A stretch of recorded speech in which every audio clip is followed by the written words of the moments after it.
Baik, sebelum acara inti sepenuhnya nanti kita sampaikan kepada Bapak Dr. R. Ahmad Sujayadi M.Hum, izinkan saya untuk memandu ada sedikit seremonial untuk kegiatan acara ini. Yang pertama, nanti ada kata sambutan dari Ibu Dekan Fakultas Adab dan Humaniora. Kemudian yang selanjutnya nanti waktu sepenuhnya kita serahkan kepada Pak Dokter untuk menyampaikan materi terkait dengan pengembangan atau bahasa Belanda ini. Untuk mempersingkat waktu ya, kami mungkin persilakan untuk Ibu Dekan untuk memberikan arahan atau ucapan dan sekaligus membuka acara hari ini. Waktu kami persilakan ya. Silakan Bu. Baik, bismillahirrahmanirrahim. Assalamualaikum warahmatullahi wabarakatuh. Alhamdulillahirabbil alamin. Wassalatu wassalamu ala asyrofil anbiya'i wal mursalin.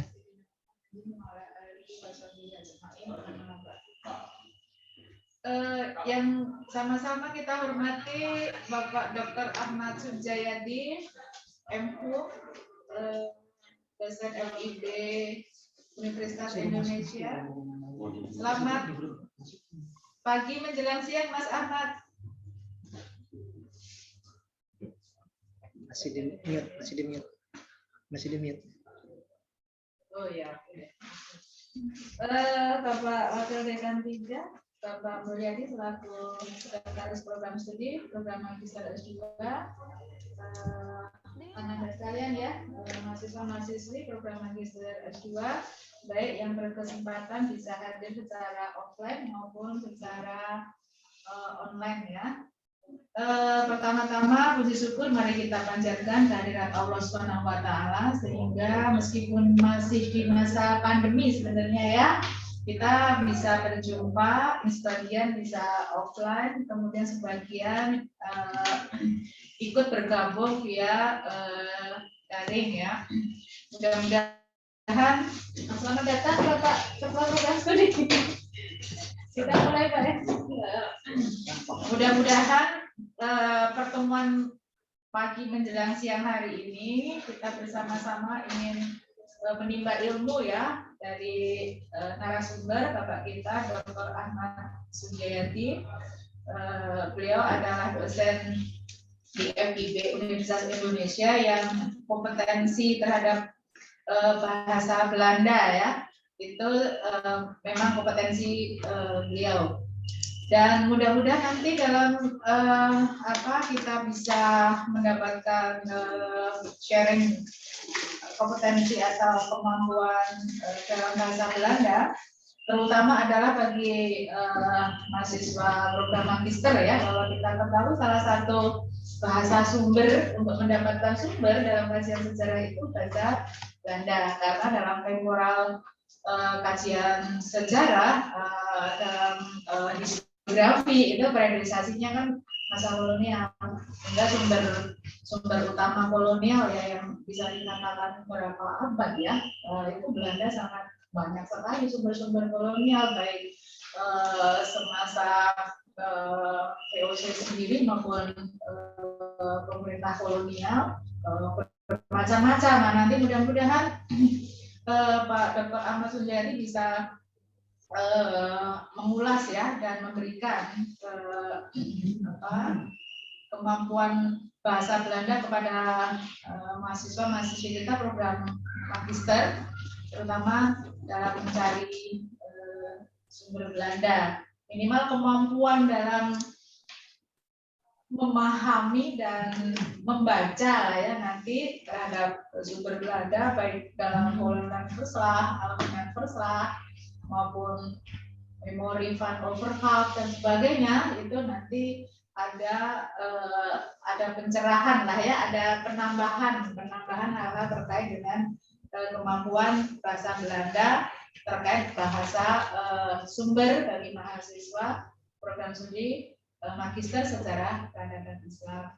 Mudah-mudahan pertemuan kita hari ini membawa barokah ya, keberkahan dengan kita menghadirkan narasumber dari UI, FIB UI, Dan mudah-mudahan tidak berhenti di sini saja nanti Mas Ahmad ya. Ini baru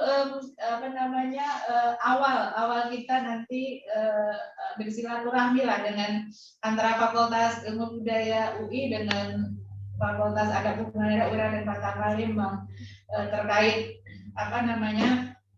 kompetensi atau penguasaan bahasa Belanda. Dan perlu ketahui juga ya dari mahasiswa program magister bahwa Pak Ahmad Sujayadi ini juga mengajar di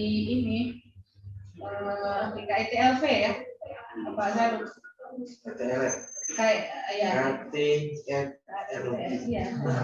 Jadi kita sangat berterima kasih ya atas waktunya Mas Ahmad. Kami mengucapkan terima kasih atas nama pimpinan atas waktu yang telah menyediakan waktu ya untuk berbagi kegiatan ini ya, penguatan bahasa Belanda bagi mahasiswa kami magister serta dan Islam. Ya, mudah-mudahan nanti ini ya semua mahasiswa-mahasiswi bisa mencermati dan nanti bisa kalau ada tugas atau apa yang perlu dipunyai gitu ya, buat di kopi atau bahan-bahan apa nanti Mas Ahmad Sujayadi. Kita kalau di program S1 itu ada mata kuliahnya bahasa Belanda itu bahasa sumber, namun hal-hal dasar-dasar seperti itu, dasar-dasar pengenalan. Nah ini mungkin nanti untuk mahasiswa program magister mudah-mudahan bisa memanfaatkan kesempatan ini ya, nanti dengan bertanya dan sebagainya. Barangkali kita harapkan nanti kalau ada buku panduan atau modul dalam bisa memahami bahasa Belanda ini, kita dengan senang hati nanti Mas Ahmad ya. Mudah-mudahan nanti bisa memanfaatkan waktunya dengan efektif dan efisien ya. Dan sekali lagi kami mengucapkan terima kasih Mas Ahmad Sujayadi atas waktunya, dan kepada Prodi Magister Serata Islam ada Pak Kaprodi dan Sekretaris Prodi. Terima kasih atas persiapannya ya untuk kegiatan anak-anak kita mahasiswa program magister. Mudah-mudahan kegiatan ini membawa kebermanfaatan untuk menambah kemampuan anak-anak kita memahami sumber-sumber primer nanti tentunya, terutama sumber bahasa Belanda. Terlepas dari itu sumber lokal, aksara Jawi, aksara Ulu itu harus dipunyai oleh anak-anak mahasiswa program Serata Islam baik S1 maupun S2. Karena itu bahasa sumber yang bagi anak sejarah itu memang wajib, karena nanti sumber lokal maupun sumber kolonial harus mempunyai kompetensi itu gitu ya Pak ya, wajib, karena ya itulah yang menjadi salah satu kompetensi yang diharapkan untuk anak program mahasiswa magister ya, kompetensi itu. Dan sekali lagi terima kasih Mas Ahmad Sujayadi ya, salam Pak Dekan ya Mas Bondan. Ini saja yang bisa saya sampaikan, kurang lebihnya saya mohon maaf dan saya akhiri. Assalamualaikum warahmatullahi wabarakatuh. Waalaikumsalam warahmatullahi wabarakatuh. Baik, terima kasih. Tadi sudah Ibu Dekan Fakultas Adab dan Humaniora sudah menyampaikan sambutannya, dan dengan setelah saya sambutan berarti acara ini mungkin secara resmi sudah sudah bisa dilanjutkan. Untuk selanjutnya mungkin mohon izin dari atau masih ada langsung ya. Baik, untuk memaksimalkan waktu, mungkin dalam kesempatan ini kami berikan kesempatan seluasnya untuk narasumber kita Pak Dr. R. Ahmad Sujayadi MHum untuk memberikan materi pada siang hari ini. Waktu kami persilakan Pak Dokter. Ini saya belum jadikan fokus ya.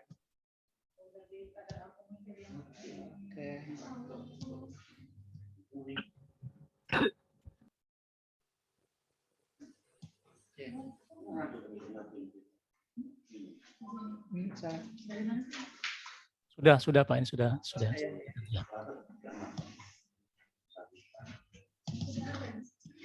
Silakan. Oke. Silakan jangan mengikuti ya. Nah, Golden student. Selamat belajar.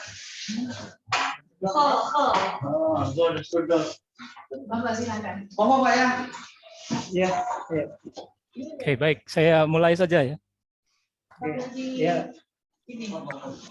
Ayo masuk di sini.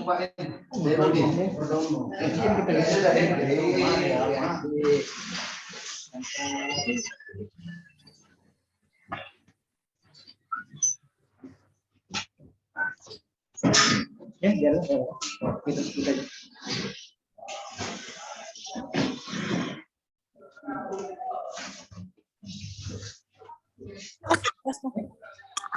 Sudah jadi belum ya?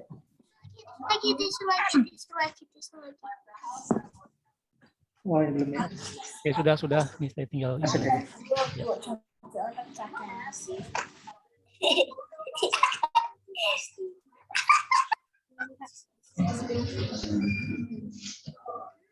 Oke, sudah terlihat?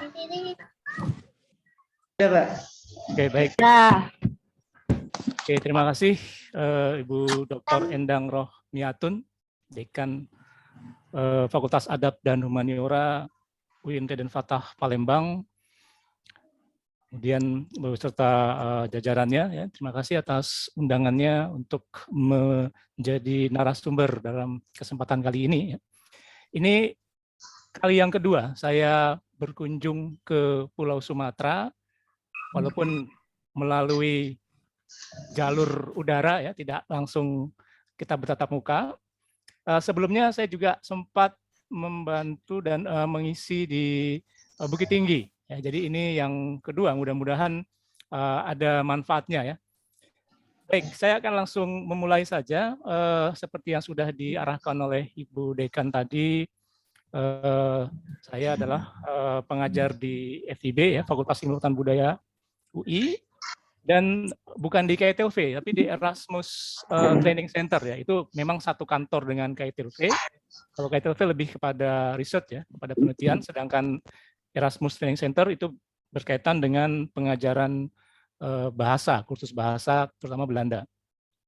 Baik, tadi saya mendengar ini penguatan, ya, berarti kan sudah ada sebelumnya, ya. Berarti kita perlu menambah, ibarat kalau orang memerlukan vitamin, ya. Jadi mudah-mudahan ini bisa menjadi vitamin, bisa menjadi penguat apa yang sudah Ibu Bapak dan teman-teman lain miliki. Oke, sedikit kita akan mungkin mendengar cerita. Saya akan bercerita dulu sebelum memulai, ya. Jadi ada dua bagian. Yang pertama berhubungan dengan bahasa Belanda di Indonesia, dan yang kedua nanti kita akan sedikit melatih bahasa Belanda, terutama yang berhubungan dengan teks-teks yang tentunya saudara-saudara semua akan hadapi, ya, pada saat mungkin menelusuri sumber untuk menulis tesis atau mungkin menulis tugas akhir. Ya, selama ini kita mengetahui, ya, mungkin ada beberapa pernyataan bahwa Indonesia itu dijajah 3,5 abad, walaupun sebenarnya juga ini tidak tepat sepenuhnya, ya. 3,5 abad, 90 tahun itu dihitung dari mana itu kan? Apakah dihitung dari masa VOC, ya, atau mungkin dihitung dari masa Hindia Belanda, atau bagaimana? Ini 3,5 abad masih terus diulang, masih terus kita dengar, ya, bahkan mungkin di beberapa narasi ini masih tetap muncul, ya. Dan ini sudah dibantah sebenarnya oleh Profesor Heyer Singh, ya, yang menulis beberapa artikel, dan ini sudah diterjemahkan. Jadi bukan 350 tahun dijajah, dan itu sudah ada bukti-buktinya kalau dilihat secara hukum, karena beliau ini adalah ahli hukum, tentunya lebih mengetahui terkait dengan aspek legalitas, ya. Dan ini bukunya saya kira sangat menarik, ya. Jadi bisa dibaca, sudah diterjemahkan dari bahasa Inggris. Dan pernyataan ini sangat tepat ya, kalau kita coba lihat. Tapi di satu sisi, kalau kita melihat bagaimana kehadiran bangsa Belanda di Nusantara, tentunya pernyataan 3,5 abad ada benarnya gitu ya. Tapi bukan berarti dijajah. Ini yang perhatian. Nah, saya akan mulai dari istilah Belanda sendiri. Istilah Belanda itu dari mana? Kata Belanda. Kalau kita kaitkan dengan istilah ada Nederland, ada Holland. Nederland ini mengacu pada negara, mengacu pada satu wilayah yang ada di Eropa. Sedangkan Holland nama provinsi yang ada di Belanda. Belanda memiliki 12 provinsi, ya ada 2 provinsi yang menggunakan nama Holland. Jadi North Holland, Holland Utara, dan Zuid Holland, Holland Selatan. Nah, sedangkan nama resmi dari Belanda itu ya Koninkrijk der Nederlanden, Kerajaan Belanda. Dan ini pun baru berdiri 1815. Jadi relatif lebih muda. Mungkin kalah dengan kita Sriwijaya, ada Majapahit ya. Bahkan mungkin kerajaan lainnya. Ini di Belanda kerajaan itu baru 1815. Nah, sebelumnya apa? Sebelumnya mereka itu berbentuk republik. Republik der Nederlanden. Nah, ini yang mungkin belum banyak yang mengetahui ya. Jadi ketika masa VOC itu bukan kerajaan atau belum kerajaan tetapi republik. Nanti ada Perancis masuk di situ ya. Kemudian mereka mulai mendirikan kerajaan sampai akhirnya terbentuk 1815. Jadi relatif mudah ini kerajaan Belanda ini sebenarnya itu ya. Dan tadi sudah saya singgung Nederland itu nama negara ya, Holland nama provinsi. Nah, kata Belanda sendiri ini diambil dari bahasa Portugis atau Spanyol, Hollanda atau Hollanda. Dan sampai mungkin di Nusantara itu berubah, ada yang mengatakan Walanda, Walandi. Ya. Jadi kata Belanda ini asal usulnya. Ya. Dan kita kerap kali menyamakan Holland dengan Belanda, memang sama, tapi Holland itu lebih pada nama provinsi. Kenapa yang lebih dikenal Holland? Karena yang lebih banyak keluar dari wilayah Belanda, ya, terutama pada masa VOC atau masa sebelumnya, itu orang-orang dari provinsi Holland. Jadi di dunia orang lebih mengenal Holland. Jadi kalau ada pertanyaan, Anda dari mana? Ya, saya dari Holland, ya betul, dari provinsi Holland. Ya. Oh, jadi Holland. Tapi seringkali disamakan gitu ya, Holland disamakan dengan Belanda. Nah, untuk bahasa Belanda sendiri, dalam bahasa Belanda disebutnya Nederlands. Jadi ada S-nya di belakangnya ya. Kalau negaranya Nederland, ini Nederland, ya nama negaranya mengacu pada nama negara, sedangkan bahasanya, bahasa Belanda Nederlands, ada S-nya di belakang sini. Mungkin ada yang bertanya, ini kenapa Nederlanden? Ini bentuk jamak ya, bentuk apa namanya plural. Kenapa? Karena memang Belanda itu tidak hanya di Eropa ya. Jadi mereka punya koloni juga kan di Antillen ya, yang sampai sekarang itu masih merupakan wilayah kerajaan Belanda, termasuk dulu Indonesia ya. Jadi sebelum Jepang masuk, kita masih di bawah kerajaan Belanda. Setelah Jepang masuk, Hindia Belanda bubar, ya sudah, kita lepas sampai tahun 45 ya, kita lepas dari kerajaan Belanda. Disusul oleh Suriname tahun 79 mereka merdeka. Ya. Dan yang masih itu adalah yang Antillen yang ada di kepulauan di Lautan Karibia ya, Kepulauan Karibia itu masih ada. Jadi namanya di sini Koninkrijk der Nederlanden. Oke, ini sedikit tentang istilah ya Belanda. Nah, kalau tadi saya menyinggung terkait dengan 3,5 abad ya, 350 tahun, bukan penjajahan sebenarnya, tapi mungkin lebih pada kontak pertama ya bangsa Belanda dengan bangsa di Nusantara, terutama di sini saya coba melihat ada 2 bersaudara ya, Cornelis de Houtman dan Frederik de Houtman. Ini merupakan 2 tokoh yang diutus oleh perusahaan swasta di Belanda untuk mengadakan ekspedisi ke timur ya, ke Nusantara, dan mereka ini mendarat di Aceh pada tanggal 21 Juni 1599. Jadi abad ke-16 ya. Dan ketika itu Sultan Aceh tidak ingin berdagang, ya, tidak ingin katakanlah mengadakan transaksi perdagangan dengan 2 orang ini, ya, tapi hanya ingin memanfaatkan kapal dan senjata ya, yang dipakai untuk berperang dengan Johor. Jadi ada maksudnya ini. Hingga akhirnya ketika tidak mau diserahkan kapalnya, ya, Cornelis de Houtman dibunuh, sedangkan saudaranya Frederik de Houtman ini dipenjara di Benteng Pidi selama 26 bulan. Jadi hampir sekitar 2 tahun ya, 2 tahun 4 bulan. Nah, di dalam penjara, Frederik ini menyusun kamus percakapan serta daftar kata dengan bantuan juru bahasa dari armada Portugis dan Belanda, yaitu Leonard Werner. Jadi dalam penjara dimanfaatkan untuk menyusun kamus percakapan, karena kan dia mendengar sehari-hari, terutama di Aceh gitu ya, menggunakan bahasa setempat, dan dia coba juga untuk membuat daftar kata dari kosakata bahasa Belanda dengan bahasa setempat. Ini dibantu oleh juru bahasa dari armada Portugis. Ya. Dan setelah diplomasi dari Pangeran Mauritius ini yang menjadi penguasa di Belanda ketika itu, ya, Frederik akhirnya dibebaskan. Dan dia kembali ke Belanda, kemudian di sana dia menerbitkan kamus. Ini Spraak and the Woordboek in the Malaysia and the Madagaskar talen met vele Arabische en de Turkse woorden. Jadi ini ejaan abad 17-nya seperti ini, ya.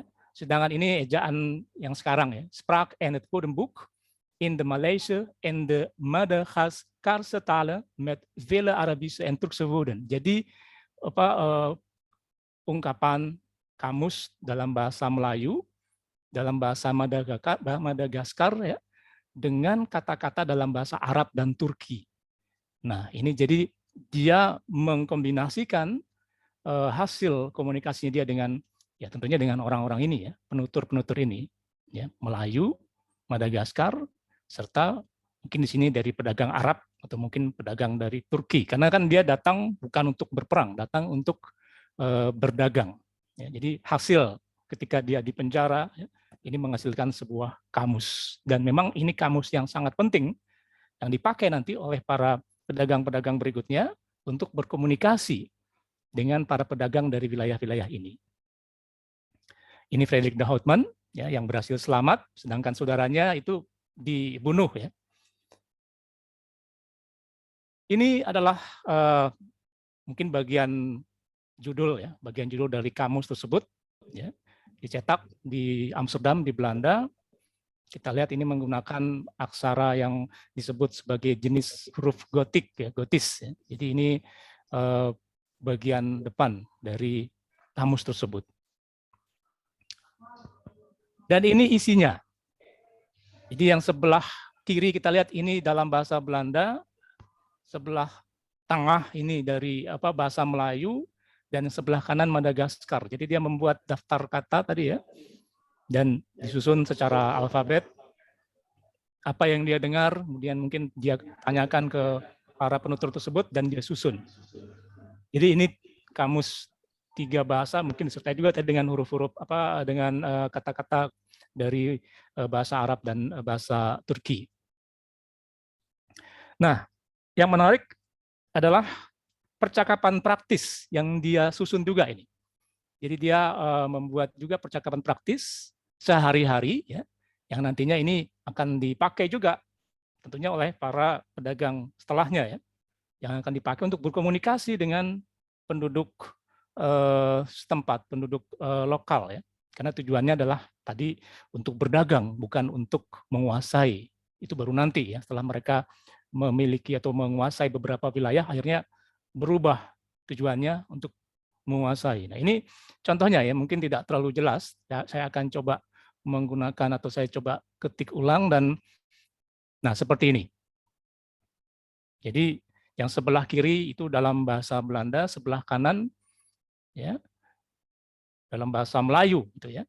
Jadi misalnya ada Assalamualaikum Ibrahim ya. Yang sebelah kiri Zeegroet Abraham. Jadi dia memberi salam untuk Abraham. Waalaikumsalam. Nah ini. Jadi ada jawabannya juga ya. Waalaikumsalam Daud. Ya. Dari mana datang pagi hari? Ya. Maksudnya dari mana datang pagi-pagi sekali ini? Ya. Beta datang dari Pakan, saya datang dari pasar.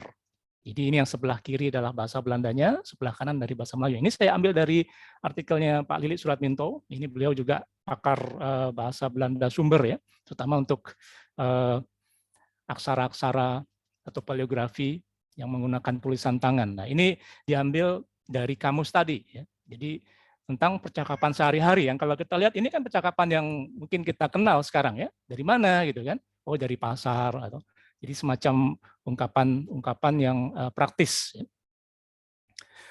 Kemudian selain kamus, ini juga ada buku ya yang diterbitkan pada masa VOC. Yang sebelah kiri adalah bahan ajar yang dipakai untuk mengajar anak-anak di wilayah atau di dalam benteng ya. Ini untuk belajar membaca. Ya, dan yang sebelah kanan itu adalah semacam kamus juga. Ini sama seperti yang dibuat oleh De Houtman tadi ya. Jadi lebih pada ya di sini terkait untuk hal yang praktis. Yang sebelah kiri untuk belajar membaca, yang sebelah kanan itu ada semacam kamusnya ya. Nah, ini sejarah bahasa Belanda sudah dibuat disertasinya oleh Gies van der Boer. Ini beliau sempat mengajar di sastra dan FIB ya. Kemudian beliau sudah pensiun sekarang, tapi tinggalnya di Bali. Jadi ini dia tidak pulang ke Belanda, tapi dia tinggal di Bali. Beliau membuat disertasi sejarah bahasa Belanda dari masa VOC sampai masa Republik Indonesia ya. Jadi 1600 sampai 1950. Ini sudah diterjemahkan dalam bahasa Indonesia, tapi dicetak terbatas ya. Mungkin juga ada dijual di marketplace ya, di apa namanya di online ya. Dan ini termasuk buku langka memang karena memang tidak banyak diterbitkan. Selain bahasa Belanda juga ada dalam bahasa Inggris ya. Nah, terkait dengan sumber sejarah dalam bahasa Belanda ya, arsip tadi mungkin Bu Dekan sudah menyebutkan ya. Jadi ada Dagregister, ini catatan harian, ini dibuat pada masa VOC ya. Kemudian ada missief, ya, missiven, ya, laporan atau generale missiven, ini juga pada masa VOC, serta ada besluit atau surat keputusan, ada verslag, laporan, ya, politik verslag, ada Staatsblad, lembaran negara. Ini semacam kumpulan atau kompilasi dari besluit ini, Staatsblad ini. Nah, ini adalah contoh dari arsip ya, yang bisa dimanfaatkan terkait dengan sumber sejarah. Ya, karena ini semua ditulis dalam bahasa Belanda ya, terkait dengan periodenya. Ya. Mungkin teman-teman di sana sudah mungkin mengenal ya apa itu Dagregister atau Missiven itu apa ya.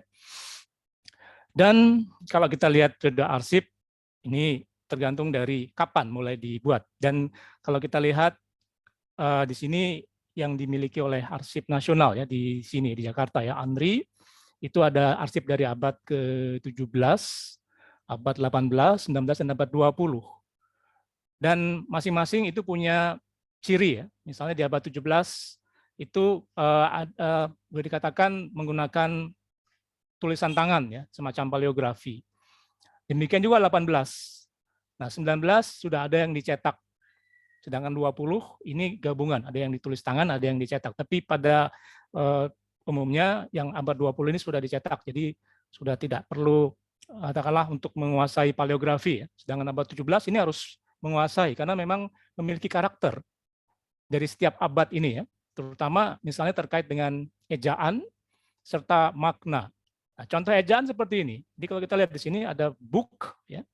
Ini yang sebelah kiri adalah ejaan pada abad 17, yang sebelah kanan abad ke-18, abad ke-20 ya. Jadi ada perubahan ejaan. Atau juga perubahan makna. Jadi saya ambil contoh ada kata wapen ya. Kata wapen di sini kalau dalam makna sekarang itu artinya senjata ya. Sedangkan pada abad 17 wapen itu bisa bermakna simbol. Jadi ketika abad 17 itu di depan rumah di Belanda itu ada semacam simbol ya, simbol macam-macam. Jadi itu melambangkan simbol keluarga. Jadi apa gambarnya? Apakah gambarnya ada gambar kuda atau mungkin ada gambar jangkar atau apapun. Jadi wapen ini adalah maknanya adalah simbol keluarga. Jadi ada perbedaan makna. Ya. Ada juga mungkin yang sudah tidak digunakan sama sekali pada abad ke-20 sekarang atau abad 21 ya. Jadi sudah apa namanya mengalami perubahan. Nah, ini adalah contoh tulisan tangan ya, arsip abad ke 17 ya, 1684. Memang agak rumit. Ya, ini mungkin kalau yang tidak terbiasa, ini apa ini kan? Tulisan apa tanpa ada makna, tapi ini ada maknanya dan ini adalah semacam apa Dach Register ya. Ini dikeluarkan di benteng Jakarta, benteng di Batavia ya, semacam catatan. Jadi ini mungkin seperti laporan ya, laporan yang dibuat setiap hari yang dikeluarkan di Kastil Jakarta ini. Atau ini abad 17 ya. Jadi bukannya semakin jelas, ini malah semakin membuat pusing gitu kan.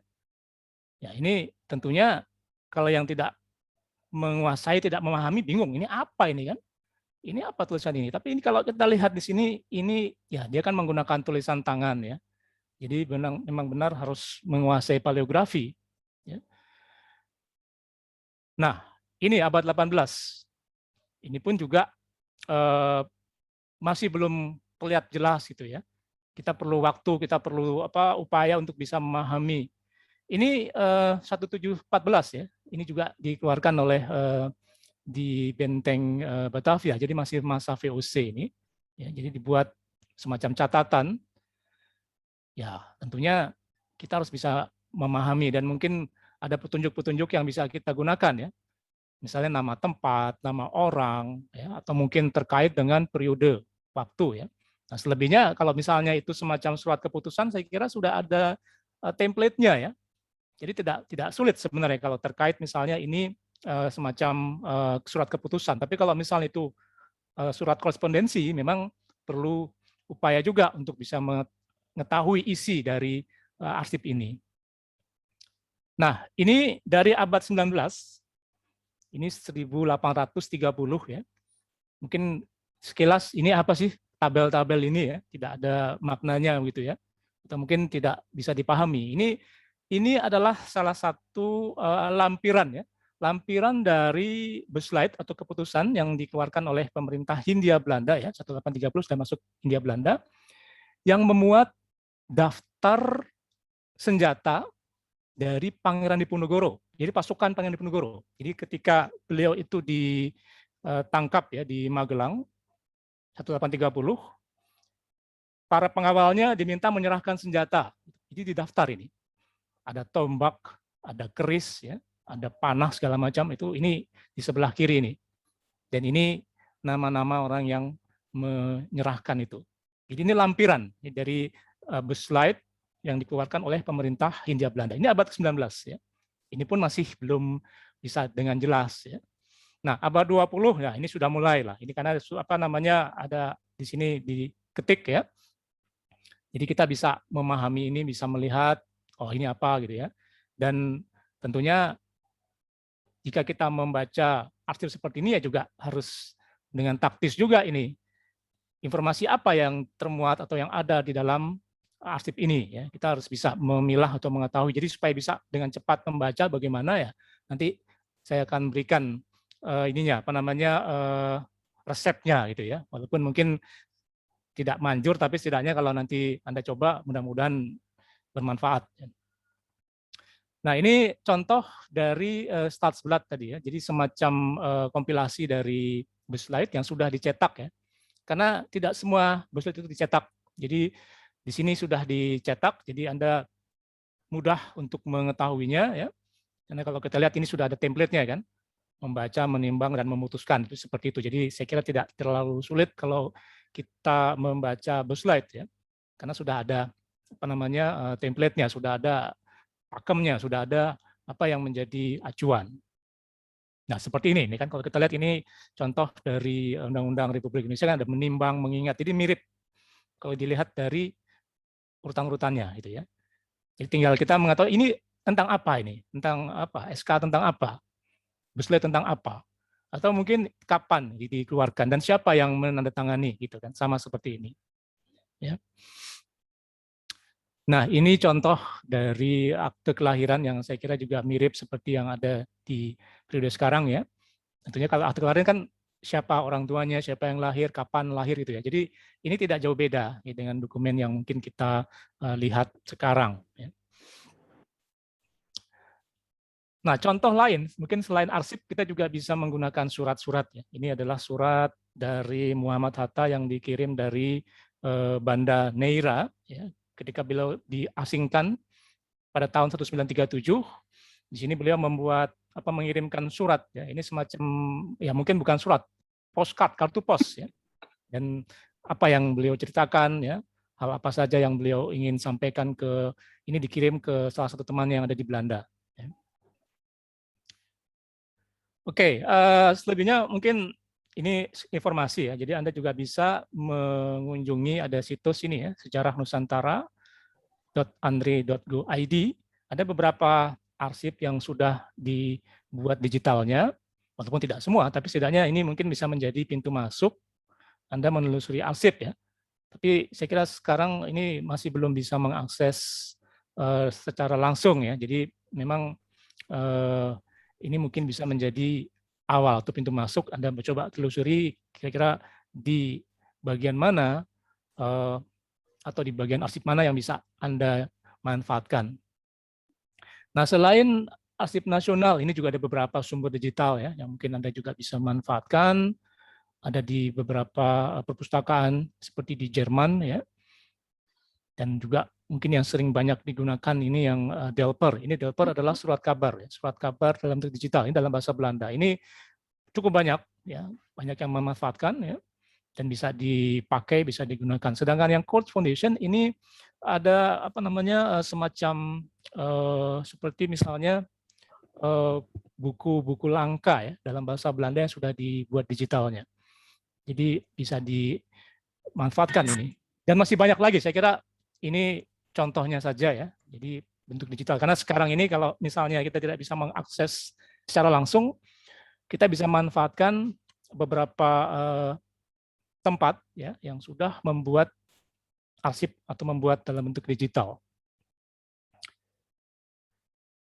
Ini adalah contoh dari Delper tadi ya. Jadi kita bisa mengunduh, kita bisa ambil. Tentunya kita masukkan dulu kata kuncinya apa, nanti akan ditampilkan. Misalnya mungkin terkait dengan Islam di Palembang misalnya itu ya. Nanti akan ditampilkan yang berhubungan dengan itu, surat kabar mana atau artikel mana saja yang memuat tentang tema tersebut. Nah, ini nantinya bisa Anda lihat langsung, bisa diperiksa ya. Oh, ini tentang ini gitu atau ini di surat kabar mana. Jadi ini banyak sekali, terutama surat kabar yang berbahasa Belanda ya. Yang terbit baik itu di Belanda maupun yang terbit di Indonesia atau Hindia Belanda ketika itu. Ini contohnya ya. Oke, sekarang kita coba lihat ini bahasa Belanda abad ke-17, 18, dan 19 yang tadi kalau kita lihat kruwel-kruwel tadi ya, bentuk-bentuk tadi yang mungkin kalau kita sekilas ini apa ini? Coretan-coretan ini ya. Jadi itu adalah tulisan tangan ya. Jadi kita membutuhkan ilmu bantu lain itu paleografi. Jadi ilmu yang mengetahui atau bagaimana caranya membaca tulisan tangan. Nah, selain kita menguasai paleografi, kita juga memerlukan kamus abad ke-17. Tadi saya menyinggung kalau misalnya ada beberapa istilah atau beberapa kata yang mungkin sudah tidak digunakan lagi. Nah, di sini kita membutuhkan kamus abad ke-17, terutama untuk istilah tertentu. Kemudian modal lainnya adalah tata bahasa Belanda dasar. Ya. Jadi gramatika bahasa Belanda dasar ini sangat perlu, sangat penting ya, sampai dengan lanjut. Karena memang kalau tidak menguasai akan ya mungkin butuh waktu lagi ya. Sedangkan kita kan dituntut cepat. Misalnya kalau nanti Anda ke arsip nasional kan tidak mungkin berlama-lama karena waktunya sangat singkat ya. Dia tidak sampai malam ya, sore ya. Itu pun kalau dalam kondisi normal. Kalau sekarang nggak tahu apakah mungkin sampai jam tertentu saja. Kemudian mengetahui konteks atau latar sejarahnya.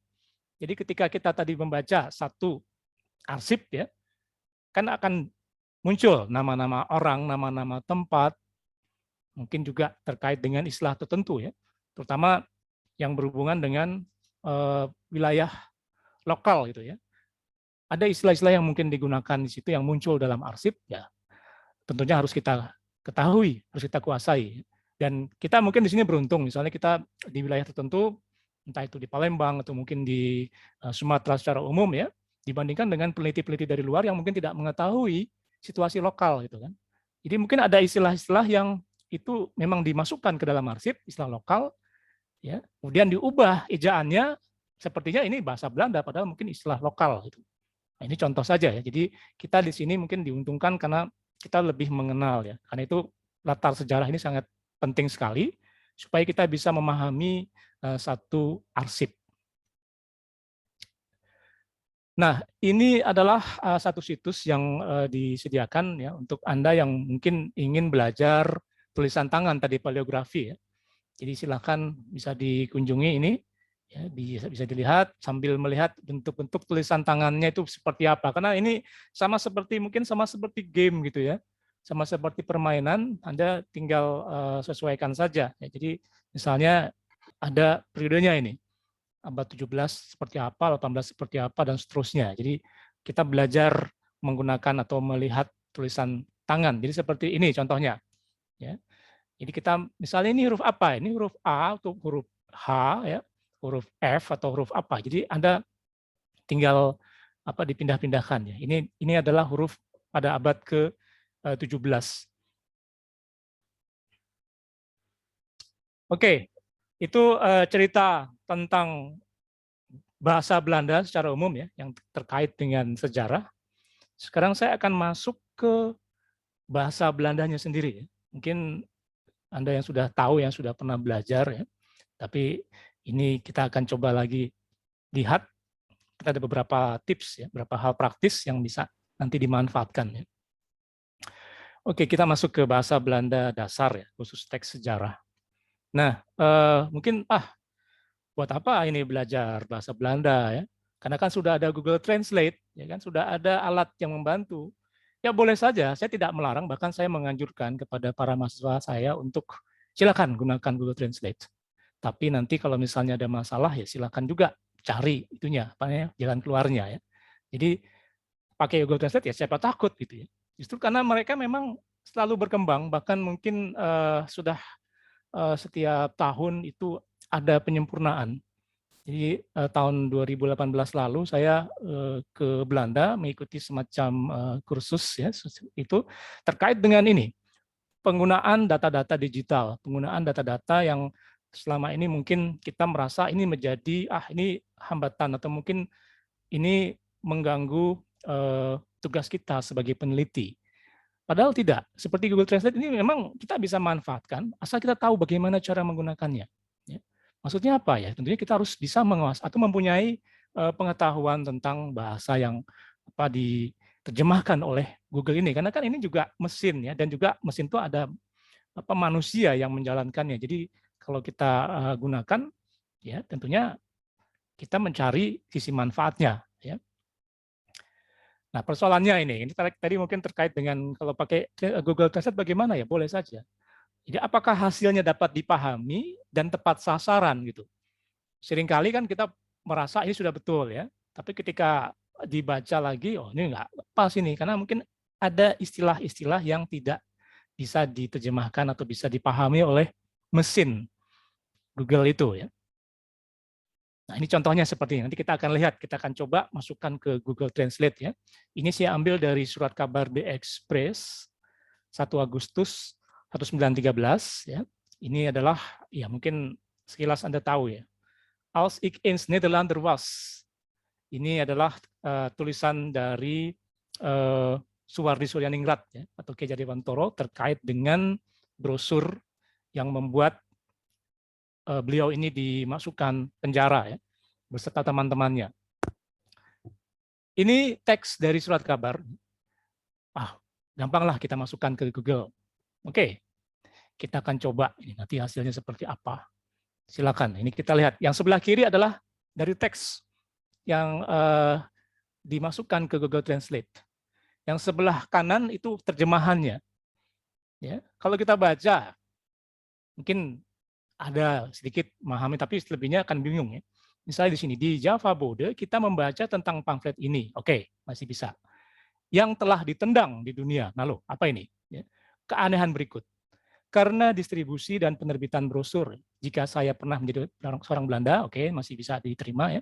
Jaksa penuntut umum meminta agar ia menyelidiki pintu masuk yang tepat terhadap Dr. Cipto Mangunkusumo. Nah, ini sudah bikin bingung ini. Menyelidiki pintu masuk. Sini ada Suwari Suryaningrat dan Abdul Muiz yang untuk manajemen harian yang disebut Komite Asli di Bandung. Nah, mungkin dari informasi yang dihasilkan oleh Google Translate ini, kalau tidak kita pahami betul ya, ini akan justru malah membuat bingung. Tapi kalau kita bisa mengetahui sedikit terkait dengan tata bahasa dari bahasa Belanda, ya ini ada beberapa hal yang mungkin bisa kita hindari, bahkan mungkin bisa kita sempurnakan gitu. Jadi memang di sini tidak lepas dari kesalahan ya hasil terjemahan Google Translate. Jadi membutuhkan pengetahuan tentang tata bahasa supaya kita bisa memahami, terutama terkait dengan makna ya. Di sini ada ditendang, wah ditendang. Ya, tendang kan berarti kalau kita ingat sepak bola ya, ditendang gitu ya. Kemudian terkait dengan pintu masuk. Nah, maksudnya apa di sini pintu masuk? Apakah pintu masuk yang berarti benar-benar pintu ya, atau ada hal lain? Nah, ini jadi beberapa kata ya, mungkin itu juga beberapa istilah yang perlu kita lihat. Nah, ini tadi terkait dengan persoalan istilah. Jadi misalnya Recht Ingang, ini tadi yang dikatakan sebagai pintu masuk kalau diterjemahkan oleh Google Translate. Padahal kalau kita lihat di sini, ini mengacu pada ada dua makna dari Recht Ingang ini. Yang pertama adalah burgerlijk procesrecht, jadi hukum acara perdata. Nah, yang kedua, het ingaan van een zaak in rechten, memasuki proses hukum. Jadi tidak ada hubungannya dengan pintu masuk tadi, tapi lebih kepada ya hukum acara perdata. Jadi kalau tidak mengetahui ya akan bingung gitu ya. Ini pintu masuk apa nih maksudnya itu. Nah, di sini terkait dengan istilah yang dipakai oleh Google Translate, yang dipakai oleh mesin penerjemahan itu. Jadi memang kita harus punya pengetahuan ya, minimal dasar lah untuk bisa mengetahui kalimat-kalimat atau mungkin juga terkait dengan istilah yang digunakan. Oke, yang kedua yang juga mungkin tidak bisa dijalani oleh mesin adalah struktur kalimat yang panjang. Ini berita dari surat kabar. Ya, kalau kita lihat, ini hanya satu kalimat. Mungkin Anda tidak percaya, tapi satu kalimat ini. Satu kalimat yang dibuat, ya memang ada koma di sini ya, di tengah-tengah ini. Tapi ini ada satu kalimat. Jadi kalimat ini panjang ini. Nah, mungkin pertanyaannya, kok bagaimana ini memahami ini ya?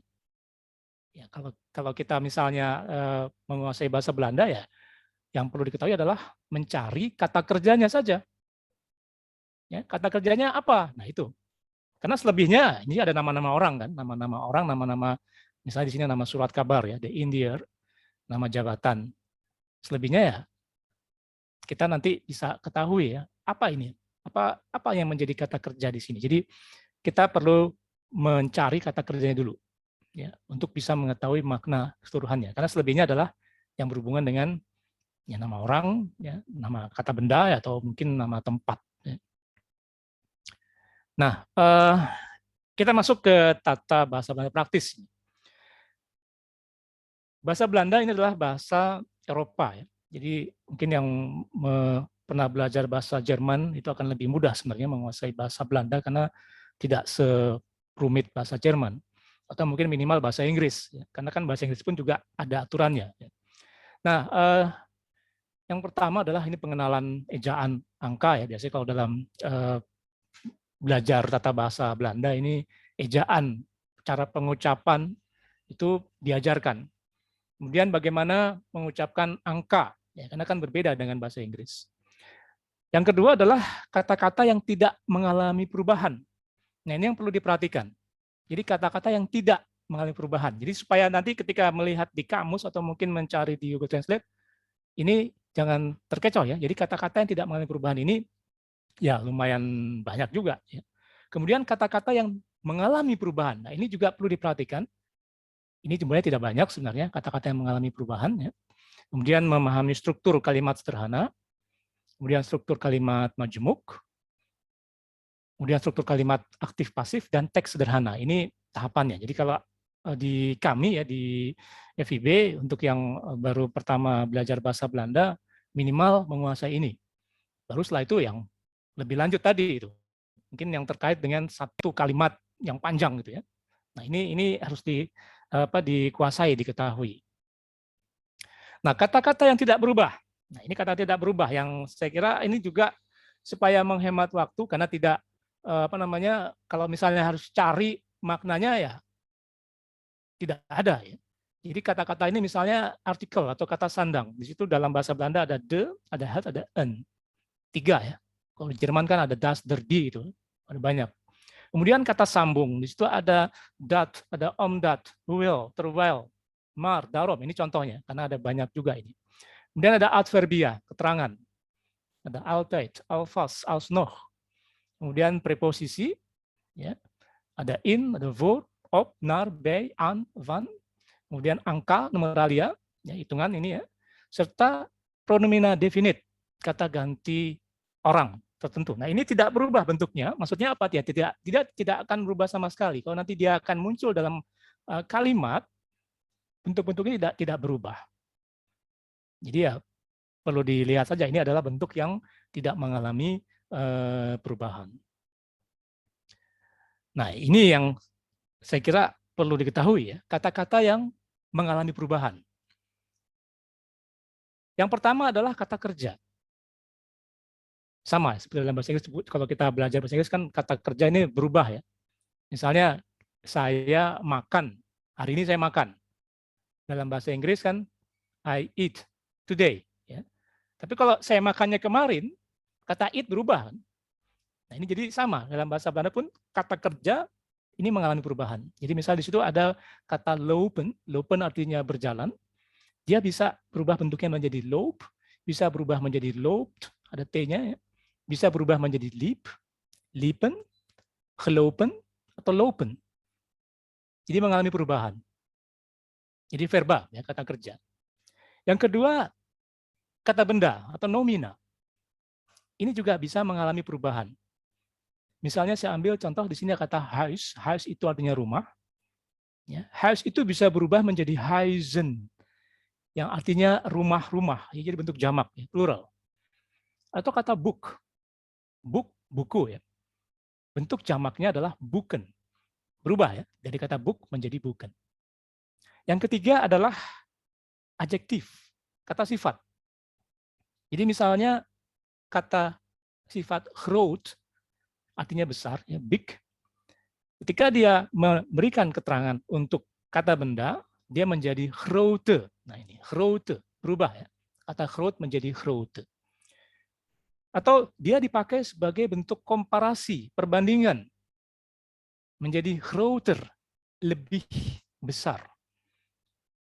Atau dipakai untuk bentuk paling, superlatif, menjadi grootst.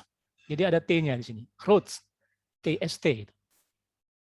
Jadi ini yang saya katakan kata-kata yang berubah ini kata kerja, kata benda, dan kata sifat.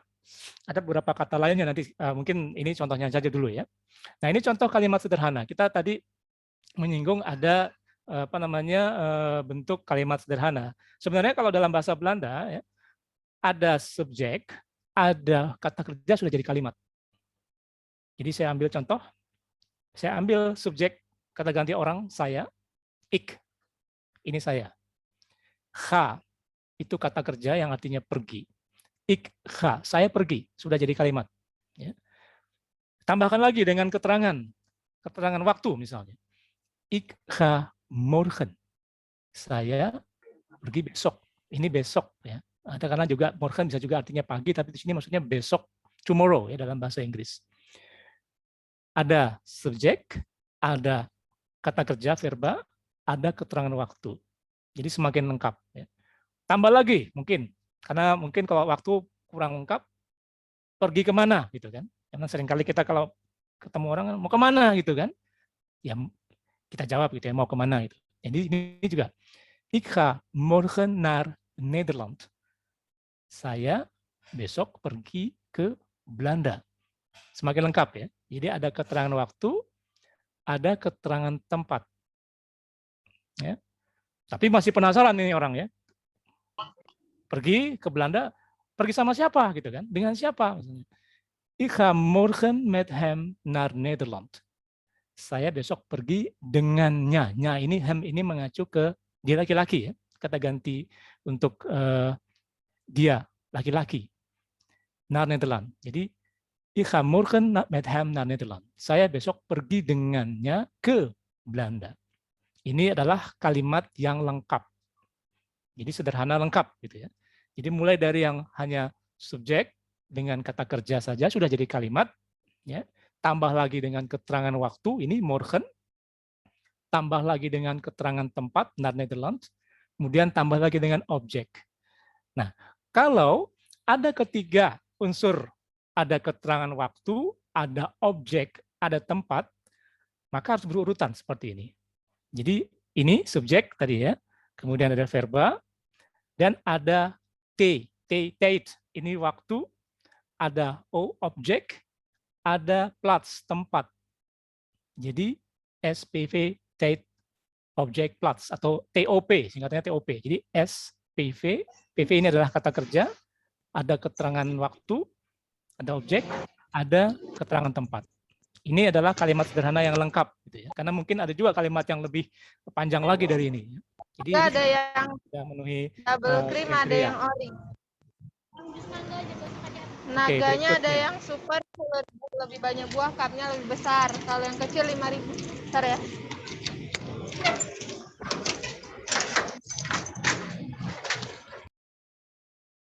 Oke, ini adalah contoh kalimat lain ya. Saya coba kalimat sederhana saja. Tadi saya menekankan bahwa verba itu bisa berubah. Berubah tergantung dari subjek, tergantung dari waktunya. Ya. Jadi kalimat yang pertama, yang atas ini, ya. Hij leest vandaag het boek in de bibliotheek. Dia, laki-laki ya, leest itu membaca, vandaag, hari ini, het boek, buku, in de bibliotheek, di perpustakaan.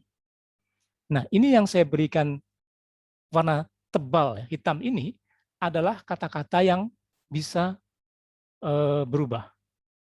Sedangkan yang ini, yang tidak dicetak tebal, itu yang dia tidak mengalami perubahan. Harusnya ini ya, hat ini adalah yang tidak berubah ya. Maaf, ini harusnya dia tidak cetak tebal ya.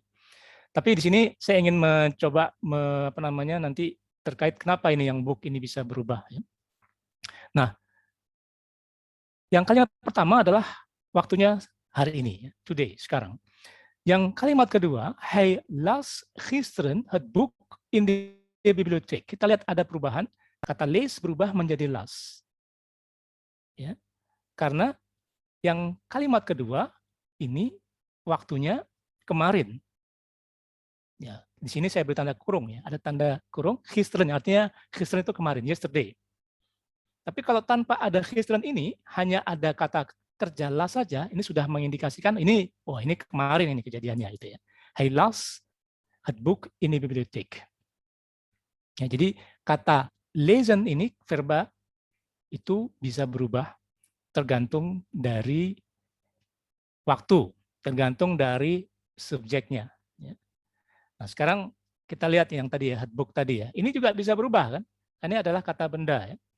Het boek punya satu. Ya.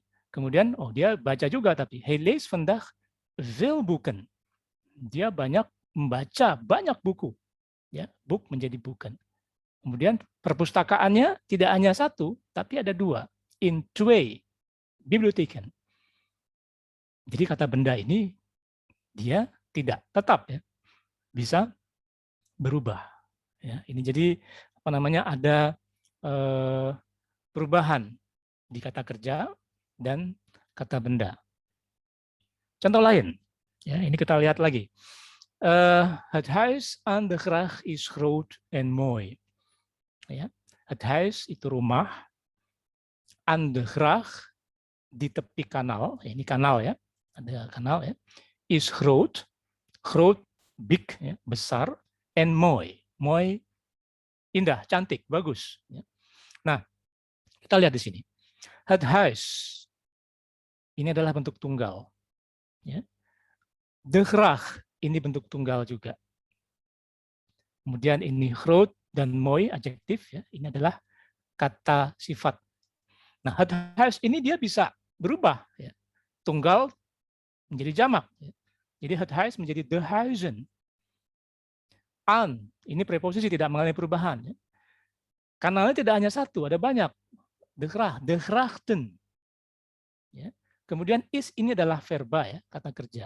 Karena dia jamak, maka dia juga di sini berubah menjadi zijn. Ya. Sedangkan adjektifnya tidak mengalami perubahan di sini. Groot, kemudian ada kata sambung n itu dan mooi, indah, cantik. Ya. Tetapi kalau adjektif atau kata sifat ini, dia menjelaskan kata benda, maksudnya letaknya ditarik ke depan, seperti ini ya, maka berubah menjadi de grote en mooie huizen, rumah-rumah yang besar dan cantik itu, ya, aan de grachten zijn in Amsterdam, yang ada di tepi kanal berada di Amsterdam. Jadi ini tadi is sebagai verba, ya, sebagai kata kerjanya berubah menjadi zijn, karena ini jamak, subjeknya jamak. Nah, ini pun juga sama. Nah, ini kita bisa melihat bahwa ada perubahan, ya, perubahan dari satu kalimat tersebut. Ya. Nah, ini tadi mungkin sudah saya jelaskan ya. Untuk struktur kalimat sederhana tunggal itu ada subjek, ada kata kerja atau verba, kemudian TOP tadi, ya, ini yang disebut sebagai rest atau tambahan. Karena ini subjek dan verba sudah jadi kalimat, ya, tapi perlu tambahan. Ya, ini contohnya tadi ya. Ini the minister, subjek, gaat itu verba ya, pergi ya.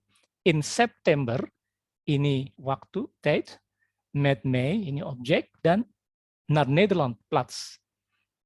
Jadi ada apa strukturnya, susunannya. Ini yang sederhana tunggal. Selain kalimat sederhana tunggal yang biasa ya, ada juga yang bentuk tidak biasa. Tidak biasa dikenal dengan nama inversi. Apa maksudnya inversi? Ya, inversi ini adalah ada pertukaran tempat. Ya, kalau kita lihat sebelumnya tadi ya, ini subjek, kata kerja atau verba dengan rest, sedangkan inversi restnya ditarik ke depan, ya, kemudian kata kerja atau verba dan subjek. Jadi kalau tadi yang ini ya, the minister ini sebagai subjek, kemudian gaat in September met mij naar Nederland, dibalik sekarang. In September, jadi waktunya T-nya ditarik ke depan, gaat pergi tetap tempat kedua ya, the minister subjek met mij naar Nederland. Ini adalah kalimat inversi. Mungkin banyak teks yang menggunakan ini. Apa bedanya dengan kalimat yang biasa tadi? Ya, bedanya adalah kalau di kalimat inversi yang ditekankan yang di depan. Ya, kalau tadi yang sebelumnya ini the minister, minister itu menteri ya. Ini yang ditekankan. Tapi kalau inversi yang ditekankan bukan menterinya, tapi waktunya.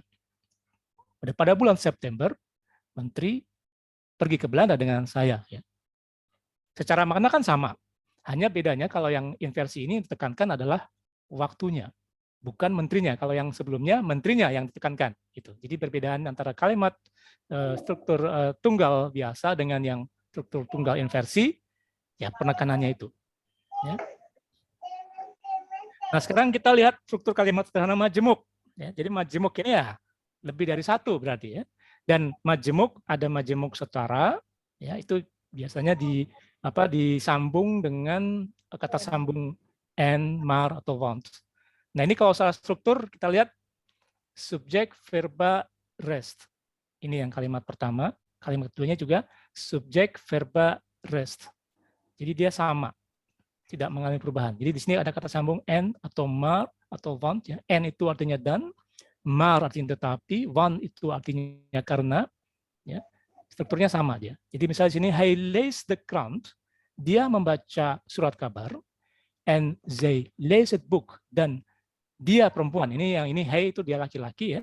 Ini zij dia perempuan, leest het boek. Kita lihat strukturnya sama ya.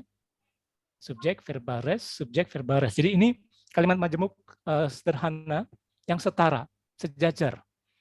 Jadi kalau kita lihat bentuknya seperti ini. Selain setara ada juga yang bertingkat. Nah ini yang mungkin kita lihat polanya mengalami perubahan. Kata sambungnya ada omdat, ada hoewel, ada terwijl, ada zodat.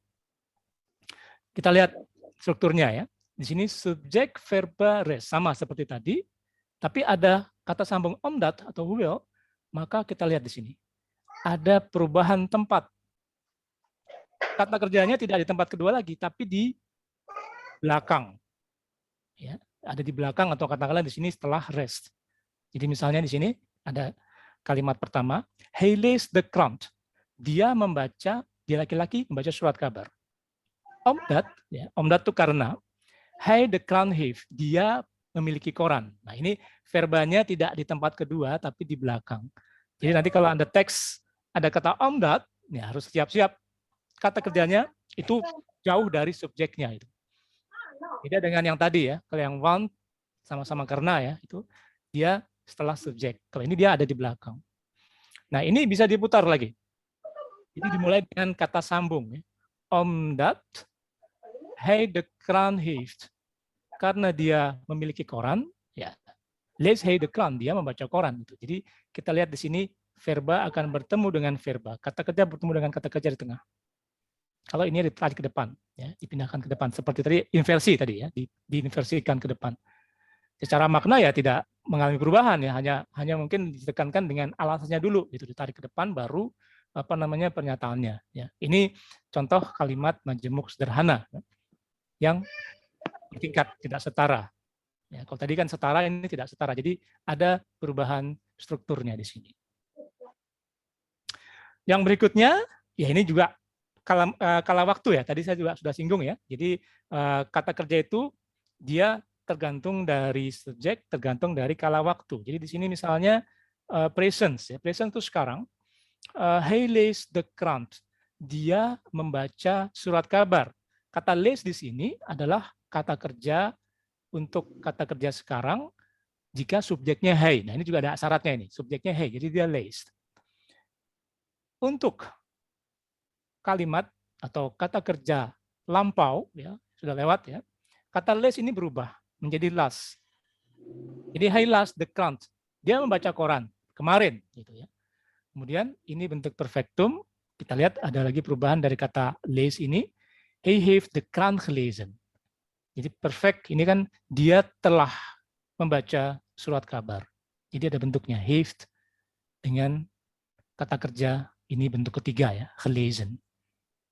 Ini kala waktu. Jadi kita lihat di sini ada perubahan bentuk dari kata kerja ya karena kala waktunya yang mengalami perubahan. Berikutnya adalah bentuk kalimat aktif dan kalimat pasif. Nah, ini juga sering kali muncul dalam teks ya. Karena kalau kalimat aktifnya apa, ya pasifnya juga apa. Dan seringkali yang kita temui misalnya kalimat pasif. Jadi kita harus tahu bentuk aktifnya seperti apa. Nah, saya pakai contoh kalimat yang tadi ya. Di sini bentuk aktif, presence ya. He lays the krant. Dia membaca surat kabar. Nah, sekarang dibalik. Surat kabar dibaca olehnya. Ya. Kita lihat di sini membutuhkan kata bantu word, kemudian ada kata kerja ketiga ya, sama seperti dalam bahasa Inggris juga ada kata bantu ketiga ya. Jadi the krant wordt door hem gelezen. Koran ya ditarik ke depan, ini objeknya jadi subjek di depan, dan ini kata bantu, dan di sini ada kata kerja bentuk ketiga. Ini untuk yang present sekarang. Bagaimana dengan yang lampau? Kita lihat di situ. Tadi kan kita sudah lihat ada perubahan bentuk kata kerja ya untuk lampau. He las the krant. Dia membaca surat kabar. Tapi ini sini las berarti sudah lewat ya, kemarin. Untuk pasifnya juga sama. Bukan sama. Kita lihat ada perubahannya. Yang ininya word, ini menjadi werd. The krant werd door hem gelezen. Jadi kita lihat di sini apa ini adalah bentuk kalimat pasif lampau. Ya. Door hem gelezen. Oke, dan berikutnya dari bentuk aktif perfektum, ya, he heeft de krant gelezen. Kita lihat di sini. Bentuk pasifnya, ya, de krant tarik ke depan. Kemudian di sini menjadi is, karena dia tinggal. Door hem gelezen. Bentuk ke apa namanya kata kerja bentuk ketiga. Ya. Nah, sekarang kita latihan ini. Ini kalimat sederhana ya, tapi saya coba sesuaikan dengan menggunakan ada teks sejarah gitu ya. Mana verbanya? Mana kata kerjanya di sini? Silakan. Duurde. Duurde. Ya. Kenapa duurde? Very Apa tadi apa ini? Termasuk apa ini? Duurde termasuk apa ini? verb. Ya, ini duurde ini adalah verba ya, kata kerja ya. Masa Ya. periode Portugis. Ya, ini kata kerja ya. Ini kata kerjanya di sini. Jadi kalau kita strukturnya kan subjek, verba, dan the rest ya. Jadi ini adalah verbanya, kata kerjanya di sini. Ya, duurde ya. Oke, kata benda ada? Yang mana kata benda? The Portugis. The Portuguese, The oke. Portugis. Oke, ada lagi?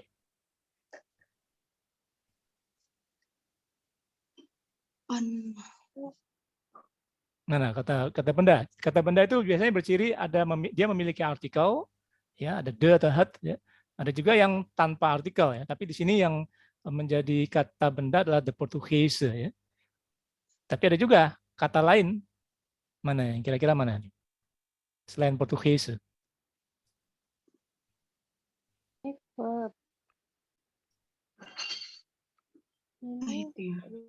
Yang mana? Need, itu apa? Need. Need ini bentuk negasi ya. Pero pering pan Malaka. Ya, ini verovering-nya saja. Atau mau lengkap verovering Malaka ini sebagai kata benda ya. Verovering itu perampasan ya, atau apa namanya merampas ya. Kata sifat?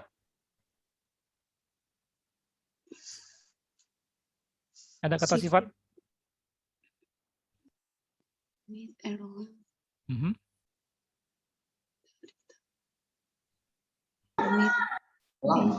Lang, ya, lang.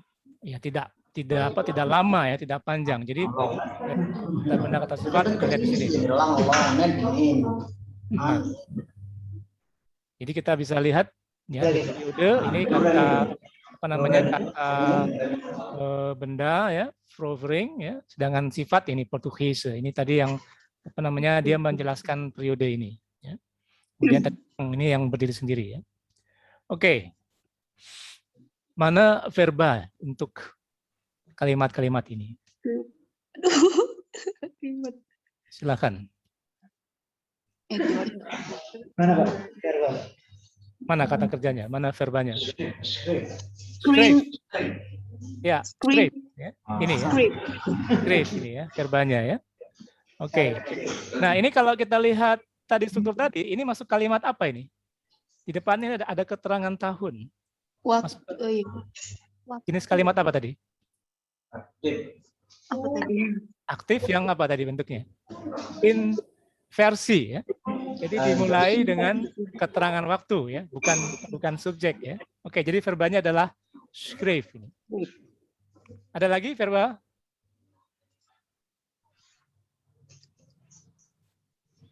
Coba dilihat kalau ada ya sebutkan, kalau tidak ada jangan dipaksakan. Karena tadi kan ini dia cirinya memang panjang ya, satu kalimat itu bisa panjang ya. Oke, kata benda.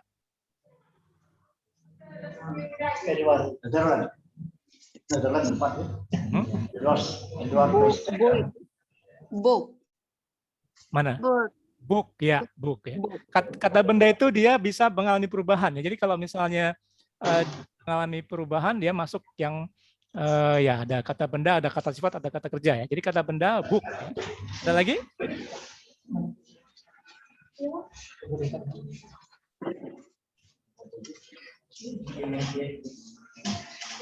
Ada beberapa ini ya. Kita ada beberapa yang bisa di ini Amtenar. Amtenar ini adalah kata benda kan? Ya. Book, Amtenar. Oke, ada lagi ini the scale 6. Ini kan ada the-nya di depan ini ya. Kemudian tadi ini ada the coffee Veringen. Ini juga kata benda ya. Sedangkan ini nama buku kan. Nah, ini juga nama orang, jangan dijadikan sebagai benda. Ubah nanti kalau itu ya. Kata sifat ada?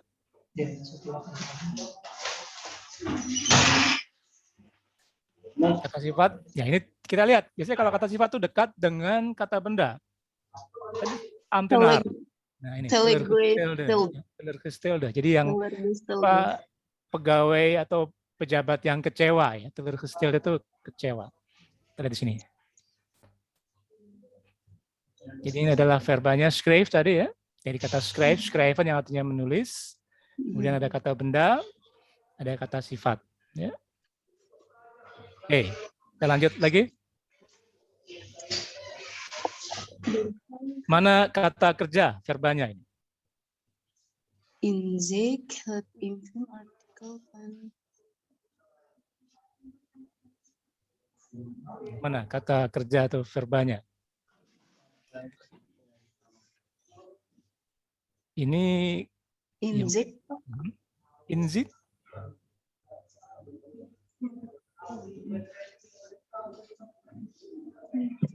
Yang mana?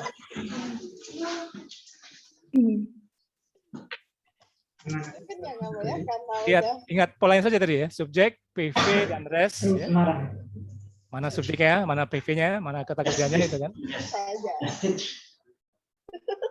Ini yang pertama, ini is. Ini. Ya, beda kan ya antara diktur sama M itu kan. Yang M ini kan Oke, kemudian ada gehoord ya. Ini juga sebagai apa, bentuk ketiga. Dan ada lagi, ini ada lagi. Ini word for gehouden. Nah, kata bendanya yang tadi itu ya, the hair, ladder, ya ini juga ya. Kemudian the Indier ya. Dan ada kamerat ini ya. Ini ya. The King, the Revolution. Ini adjektif ini ya. Inlandse, Russische ini adalah adjektif. Nah, seperti ini nanti kita lihat. Ini ininya, kata kerja ini. Is gehoord, kemudian word voor gehouden. Ini adalah kata kerja. Yang pasif tadi ya, pasif, bentuk pasif tadi kan, bentuk yang pasif. Nah, ini kata benda. Tapi biasanya ini dia kalau nama orang ya tidak perlu diubah kan, dia tidak berubah. Namanya kan tetap itu aja, tidak mengubah. Ini nama orang. Kemudian jabatan, ini jabatan. Kemudian ini head artikel, dan kamerat. Kemudian the bevolking, the revolusi, and voorbeeld. Ini adalah kata benda. Karena dia bisa saja berubah menjadi bentuk jamak. Karena itu dia masuk dalam kategori yang bisa berubah. Nah, ini kata sifat. Infame, ya, infame. Kemudian the inlandse dan Russische. Ini adalah bentuk kata sifat. Dia menjelaskan kata benda. Ini kata benda ya, artikel tadi. Kemudian bevolking ini kata benda. Revolusi adalah kata benda juga. Ya. Oke, ini lebih panjang. Mana verbanya?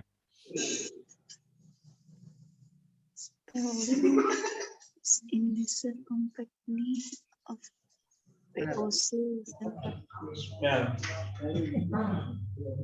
Mana verbanya? Silakan ditunjuk. Silakan. Iya, sengaja. Mana ini? Sengaja.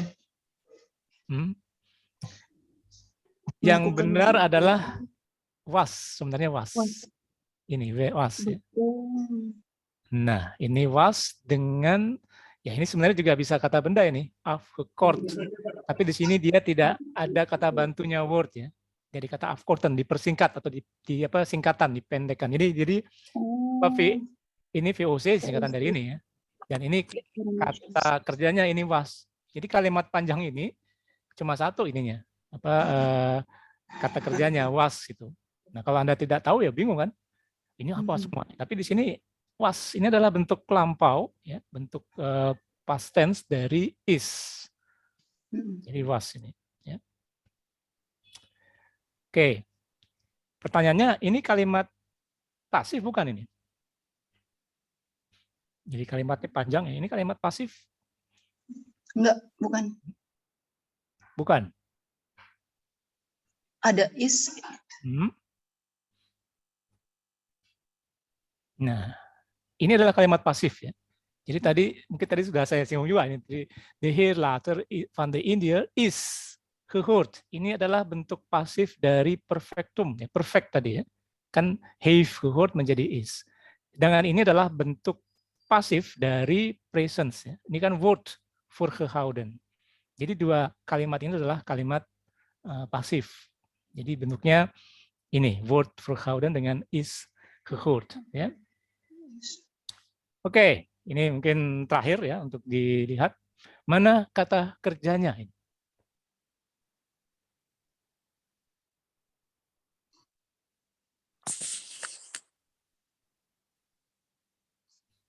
Silakan. Mana kata kerjanya? Word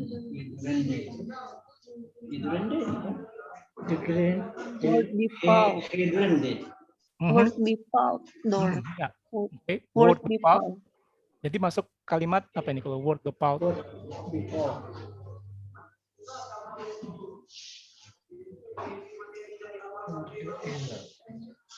Ini adalah ciri kalimat pasif ya, word default. Ada lagi tidak?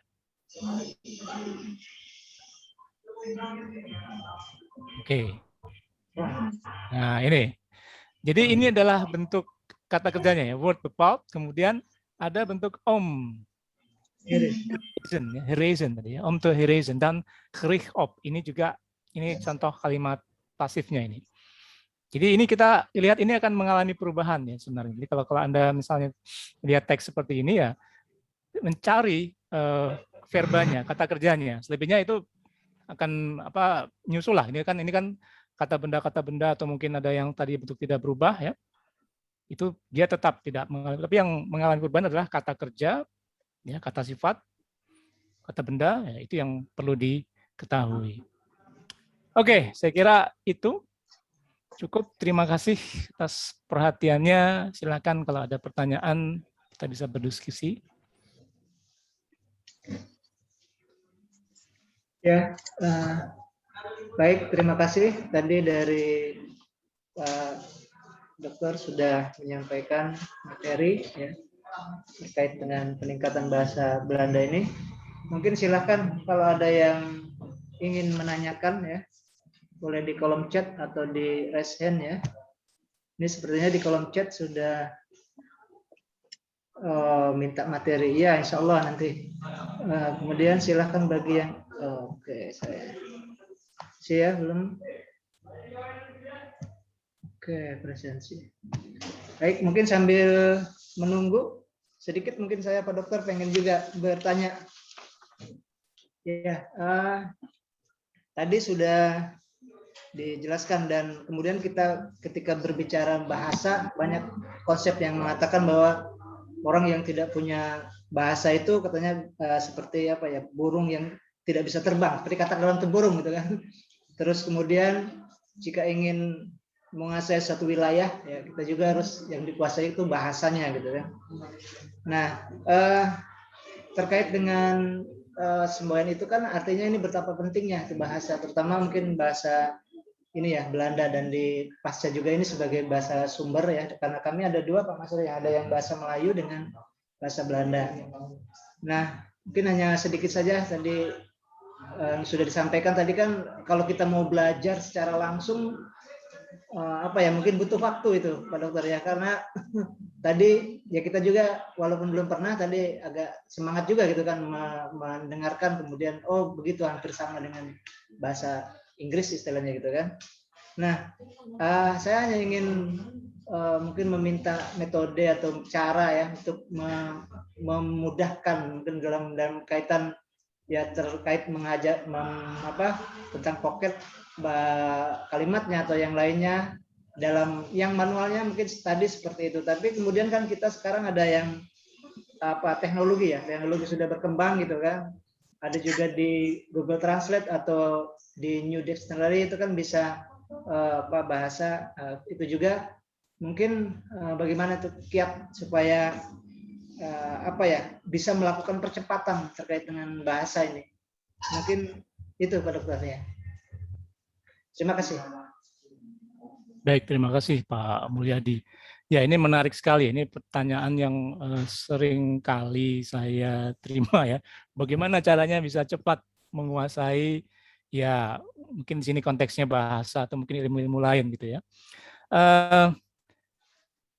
Di sini saya percaya pada proses sebenarnya. Jadi kalau misalnya mungkin teman-teman di sana juga mengetahui ya, proses itu kan butuh waktu gitu ya. Nah, kalau misalnya ada buku misalnya 1 kali 24 jam menguasai bahasa Inggris atau mungkin bahasa Belanda. Ya, ini pasti laku kan? Wah, 2 kali 24 jam ini bagaimana caranya gitu? Apakah sehari semalam itu belajar atau bagaimana? Tapi tentunya itu ada tahapannya kan? Ada prosesnya tadi. Jadi kalau misalnya bagaimana menguasai dengan cepat, tentunya ya kita harus ikuti prosesnya. Nah, kebetulan di prodi kami itu ada, kita membuat video-video khusus ya untuk belajar bahasa Belanda, mungkin bisa diakses di YouTube, sudah ditayangkan juga.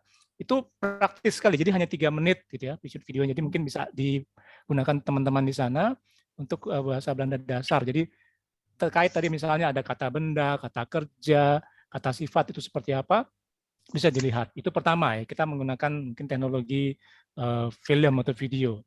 Nah, yang kedua, mungkin tadi menyinggung mengenai Google Translate. Saya kira ini juga satu media yang bisa dimanfaatkan, bisa kita gunakan. Bahkan mungkin kita bisa belajar dari Google Translate ya. Tentunya kita punya modalnya dulu ini untuk tata bahasa Belanda dasar ini.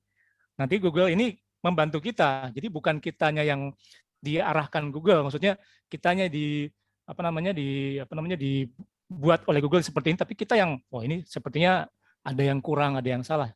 Karena apa? Karena itu kan juga dibuat oleh manusia ya, dan itu terbatas. Jadi kalau misalnya kita gunakan alat ya, kita juga harus bisa memanfaatkan alat itu, jangan kita dimanfaatkan alat.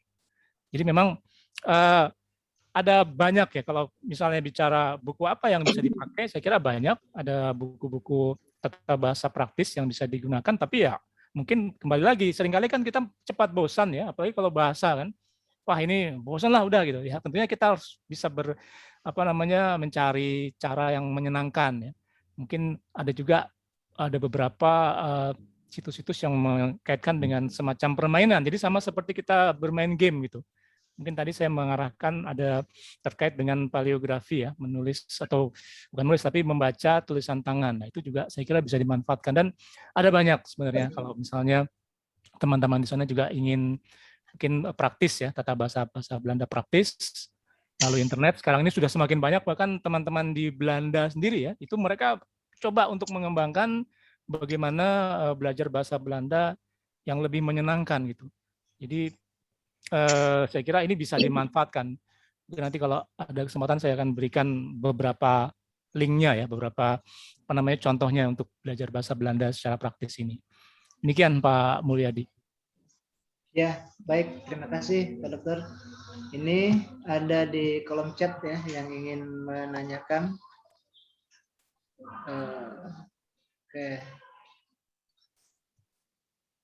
Oke, perkenalkan saya Berlian Susetio ya. Oke, mungkin kalaupun sudah ditulis, Berlian hadir di sini. Halo, ada Berlian ya? Halo. Halo, Berlian ada? Ada Pak, ada Pak. Oke, mungkin ini ya bisa langsung ya kami mungkin maksudnya bisa langsung menyampaikan, silakan, tidak apa-apa ya, Berlian. Oh, baik Pak, terima kasih kesempatannya. Saya ingin tanya kepada Bapak Ahmad, bahwasanya saya sebenarnya belajar sendiri Pak, otodidak untuk menerjemahkan bahasa arsip Pak ya, arsip bahasa Belanda, kayak ada Saatblad, ada juga segala macam. Nah memang saya itu sebenarnya pengen cari tahu gitu Pak tentang perkembangan kota sebenarnya Pak yang ada di daerah saya seperti itu. Memang minim sekali sumber gitu Pak. Kira-kira adakah kira-kira sumber-sumber jenis arsip lain gitu Pak selain dari Saatblad dan segala macam itu Pak, untuk cari informasi tentang perkembangan kota gitu Pak, baik dalam segi ekonominya gitu Pak. Sekian dan terima kasih Pak. Ya. Baik, oke. Ya, Langsung silakan jawab. Pak Dokter. Ya. Terima kasih. Baik Pak Berlian, saya kira ini juga menjadi hal yang menarik ya, ingin mencoba menggali menggunakan sumber-sumber terutama tertulis ya terkait dengan infrastruktur atau ekonomi, terutama mungkin lokal ya, secara lokal. Dan kalau arsip memang di Arsip Nasional itu ada inventaris ya. Jadi kalau Anda ke sana akan mungkin ditanya mencari apa gitu kan. Karena berbeda dengan perpustakaan. Kalau perpustakaan kita kan cari katalog bukunya. Sedangkan arsip itu dia tidak secara khusus, misalnya kita mau cari infrastruktur di Palembang tahun 30-an misalnya. Nah, ini kita bisa masuk ke arsip inventaris yang memang fokus pada wilayah Sumatera Selatan atau Palembang ya, atau juga bisa masuk ke arsip yang ada semacam dulu ada departemen yang mengelola masalah infrastruktur gitu. Nah, masalahnya adalah tidak semua atau belum semua arsip itu dikategorikan, digabungkan. Nah, mungkin sebagai contoh pengalaman saya ketika saya meneliti untuk S2 dan S3 ya, saya fokus pada tourism, pada pariwisata masa kolonial. Ketika itu di Arsip Nasional mereka belum punya secara khusus ya bagian yang membahas tentang turisme. Jadi saya hanya minta arsip-arsip yang berhubungan dengan itu. Apa misalnya dari arsip yang dikeluarkan oleh perusahaan kereta api. Itu pertama ya. Yang kedua yang berhubungan dengan misalnya pelabuhan atau yang berhubungan dengan pelayaran. Jadi tidak secara langsung yang berhubungan dengan pariwisata, tapi dari situ terkait misalnya transportasi untuk para turis. Ya. Baru setelah saya lulus, baru itu rupanya pihak Andri, pihak arsip itu membuat kategori khusus tentang pariwisata berdasarkan dari arsip-arsip yang saya manfaatkan. Jadi rupanya mereka juga tergantung pada para peneliti ya untuk bisa mendapatkan kategori-kategori tertentu. Nah, saya kira untuk infrastruktur ini cukup banyak ya karena mereka sudah punya satu bundel khusus ya, itu banyak sekali sudah dibuat. Ini masuk dalam kategori kalau tidak salah ada yang berhubungan dengan pemerintahan-pemerintahan baik itu secara keseluruhan ya Hindia Belanda ataupun mungkin lokal. Demikian juga untuk ekonomi misalnya. Nah, ekonomi ini pun juga macam-macam kan. Apakah yang memang yang berhubungan langsung dengan masyarakat setempat atau yang secara umum. Jadi memang untuk bisa mengakses arsip ya, kalau kita bicara Andri, kita harus bisa mengetahui pintu masuknya. Gitu. Jadi seringkali dari mana ini masuknya dari mana. Dan di Andri saya kira sudah ada teman-teman di sana yang siap membantu kita. Misalnya kita menanyakan tentang arsip apa gitu, mereka akan mengarahkan. Coba baca dulu bundel. Tapi tidak mereka bukan berarti mereka tahu semua ya, tapi hanya mengetahui oh ini ada di bagian ini, ada di bagian ini. Kita tinggal telusuri dan memang ini butuh perjuangan. Saya kira bukan hal yang mudah ya, apalagi kalau misalnya berhubungan dengan arsip-arsip ini, pengalaman teman-teman mungkin juga pengalaman dari teman-teman peneliti dari luar juga sama gitu. Jadi butuh waktu, butuh strategi, dan juga ada tips. Nah, untuk sumber-sumber lain, saya kira ini mungkin bisa juga telusuri sumber-sumber digital ya. Tadi saya menyinggung ada beberapa situs ya, perpustakaan-perpustakaan yang sudah menyediakan itu, bahkan mungkin dari developer, hanya mungkin kita perlu tahu kata kuncinya. Misalnya infrastruktur, apa? Infrastruktur, misalnya ini arsipnya dalam bahasa Belanda ya. Apa bahasa Belandanya untuk jalan misalnya kan, apa bahasa Belanda jalan itu kita harus tahu itu, atau misalnya apa bahasa Belandanya untuk apa misalnya terkait dengan bangunan. Nah, jadi kita perlu mengetahui kata kunci yang bisa digunakan untuk masuk ke dalam data digital karena kan kuncinya itu apa kata kuncinya ya. Nah ini saya menyarankan mungkin sebaiknya Anda baca juga buku-buku penelitian sebelumnya yang memang membahas tentang hal itu, baik itu infrastruktur, baik itu ekonomi, mungkin sosial masyarakat segala macam ya.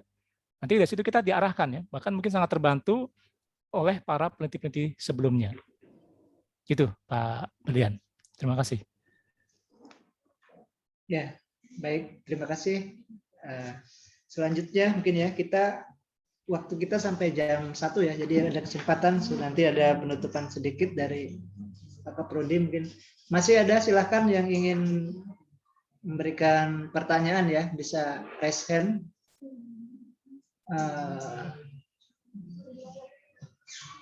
Dari ruangan ini ada yang mau menanyakan? Ada?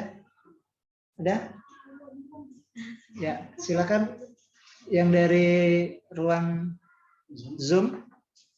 Nah, di chat bisa. Nah, di chat, kita di chat belum.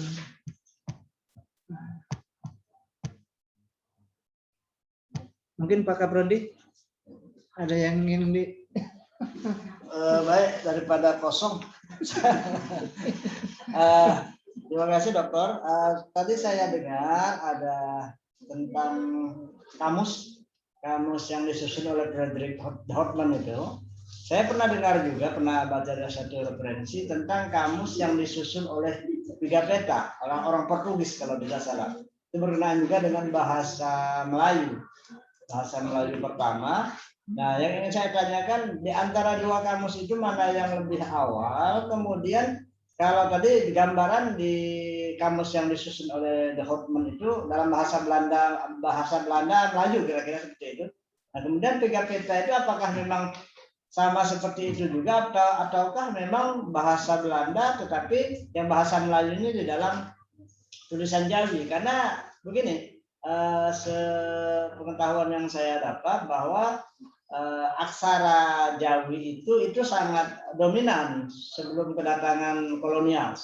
Jadi artinya sebelum abad ke-19 itu mayoritas di Melayu itu ya mereka hanya bisa mampu baca tulis Jawi. Nah, oleh karena itu kira-kira konsumennya siapa yang di antara dua kamus yang disusun oleh Frederick Hartman dan Pigafetta tersebut. Demikian dokter, terima kasih. Baik, terima kasih Pak Kaprodi. Ya, ini menarik sekali ya, kamus Pigafetta dengan kamus De Houtman tadi. Dilihat dari periode, ini kamus Pigafetta ini lebih awal ya. Dia 1522 kalau salah, jadi abad ke-16. Sedangkan yang dibuat oleh De Houtman ini 1600-an. Jadi memang periodenya berbeda hampir satu abad. Dan bahasa Melayu yang digunakan memang ini bahasa Melayu untuk komunikasi ya, bahasa Melayu sehari-hari. Jadi bukan Melayu yang di dalam istana. Jadi seperti mungkin contohnya De Houtman tadi, dia berdiskusi dengan juru bahasa dari armada Portugis kan. Jadi dia memastikan ini apa. Jadi dia mendengar, kemudian nanti mencatat ya, apa yang dipakai atau kosakata apa yang dipakai di dalam percakapan sehari-hari. Jadi yang dipakai adalah bahasa percakapan. Jadi kata-kata atau percakapan itu dia catat.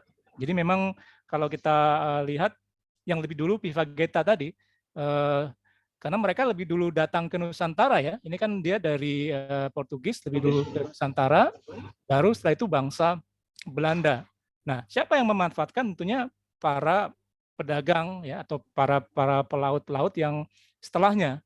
Dan ini bukunya boleh dikatakan buku yang kalau sekarang ini buku yang bestseller gitu, karena memang sangat bermanfaat, sangat praktis sekali. Jadi bagaimana mereka bercakap-cakap ya, bagaimana mereka ini ya tujuannya kan untuk berdagang ya.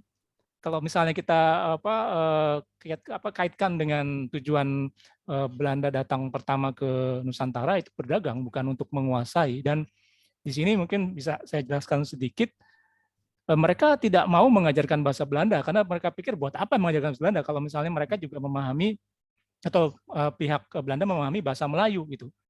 Begitu komunikasinya sudah terjalin dengan baik, bisa dipahami, sudah gitu. Dan ini terus berlangsung sampai pada masa Hindia Belanda. Jadi bagaimana mereka memiliki kebijakan terkait dengan bahasa. Karena itu bahasa Belanda tidak seperti mungkin di Filipina ya. Bahasa Spanyol kan menjadi bahasa yang dikuasai oleh masyarakatnya. Atau mungkin seperti di Singapura, bahasa Inggris, atau di Malaysia itu ya. Jadi di sini memang kebijakan politik bahasa Belanda boleh dikatakan sangat berbeda dengan negara-negara lain. Terima kasih Pak Kaprodi. Ya, baik, terima kasih. Masih silakan satu penanya lagi ya sebelum kita tutup. Yang penutupan? Mungkin dari dosen ada Pak Berkah? Mr. Dalilan? Oke. Kalau tidak, Sri kita mahasiswa ya. Ya, silakan. Sri Wahyuni ada, silakan Sri. Bu Sri Suryana itu. Bu Sri Suryana itu. Ya, Sri anak sama ibunya. Silakan Sri Sri Wahyuni atau Ibu Sri Suryana yang Sejarawan itu. Oh iya. Ibu Sri ya. Oh ya, alhamdulillah. Ya, terima kasih. Silakan Bu Sri. Bu Sri kalau ada yang ingin ditanyakan.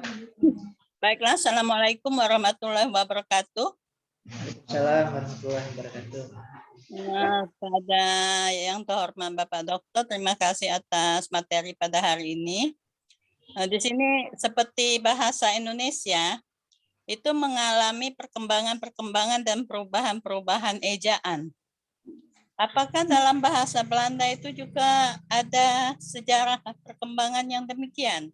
Atau statis dia, mantap gitu aja dari zaman VOC dulu sampai sekarang, Pak. Itu aja. Terima kasih. Assalamualaikum. Salam. Terima kasih Bu Sri Suryana. Ya, bahasa itu dinamis ya. Dia tidak statis dan ini pun berlaku juga untuk bahasa Belanda.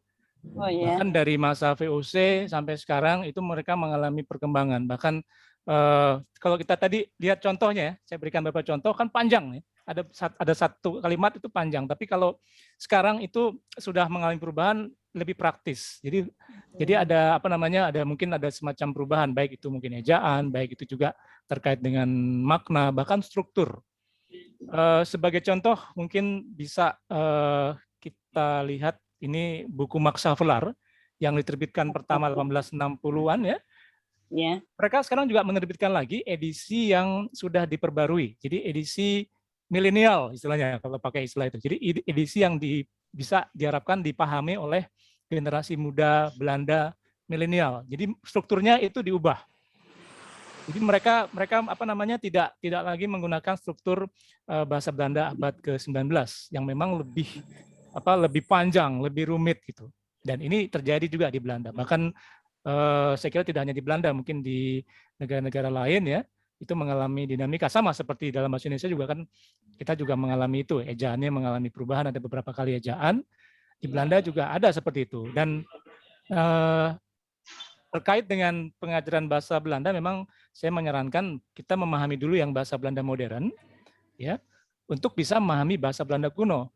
Itu yang sekarang. Tapi mungkin kalau teman-teman sejarawan senior terbalik ya, mereka lebih dulu mengetahui bahasa Belanda kunonya dibanding bahasa Belanda modern. Seperti misalnya almarhumah Ibu Mona Lohanda, beliau itu lebih memahami bahasa Belanda kuno dibanding bahasa Belanda modern. Jadi beliau bisa dengan cepat membaca arsip-arsip VOC, arsip-arsip kolonial, karena memang beliau lebih banyak membahas atau menguasai bahasa tersebut. Demikian Ibu Sri, terima kasih. Terima kasih. Ya, baik, terima kasih. Baik dari Ibu Sri juga. Bu Sri ini senior kita nih, Pak Dokter. Tua-tua kalau di sini di Palembang bahasanya. Ini apa? Sesepuh. Gitu kan. Mungkin kalau masih ada lagi, silakan kalau dari ada yang ingin menanyakan. Oh ya, tadi kita sapa Pak Berkah tadi, Pak Berkah. Ada nggak Pak Berkah? Ada yang mau sampaikan, mau menanyakan Pak? Halo? Cukup Pak Mul. Ya, Waalaikumsalam. Lagi di jalan ya? Ya. Siang. Lapar Pak Berkah. Silakan Pak Berkah. Cukup Pak, cukup. Suaranya masih, oh cukup. Oke, baik. Ya, baik. Terima kasih. Baik ya, kan kita tinggal ada waktu sekitar 8 menit lagi. Mungkin Pak yang terakhir sebelum kita penutupan, kita juga mengharap semacam closing atau wejangan lah ya untuk bekal kami, untuk mungkin dari Pak Dokter ya, dan beberapa menit sebelum kita melakukan acara penutupan. Mungkin itu Pak Dokter, silakan. Terima kasih Pak Mulyadi. Ya, mungkin saya akan memberi, ya bukan semacam wejangan ya, saya apa namanya, mungkin tidak pantas memberikan wejangan, tapi mungkin ini untuk kita semua, untuk mengingatkan kita semua terkait dengan keilmuan ya. Jadi semuanya membutuhkan proses, semuanya membutuhkan waktu. Ya. Tidak ada jalan pintas, tidak ada jalan yang cepat. Ya kalau mau jalan cepat boleh saja, tapi mungkin kita harus tahu strateginya. Jadi di sini kita sama-sama belajar, bahkan saya juga banyak belajar dari teman-teman semua di sini hari ini. Dan belajar itu tidak berhenti. Nah ini mungkin catatan juga. Jadi kita terus belajar, bahkan sampai sekarang pun saya masih belajar ya, terutama dalam kondisi pandemi seperti sekarang ini semuanya serba cepat, semuanya serba digital, semuanya serba online ya, sama seperti sekarang kita juga bertemu dengan secara online. Jadi ya mudah-mudahan kita diberikan kesehatan, diberikan kesempatan untuk bisa bertemu secara tatap muka gitu. Terima kasih Pak Mulyadi. Ya, baik. Terima kasih dari Pak Dr. Ahmad Sujayadi. Baik, kita akan menginjak acara selanjutnya ya, acara penutupan, mungkin sekaligus nanti penutupan. Kita persilakan untuk Pak Kaprodi ya Pak ya, untuk waktunya silakan.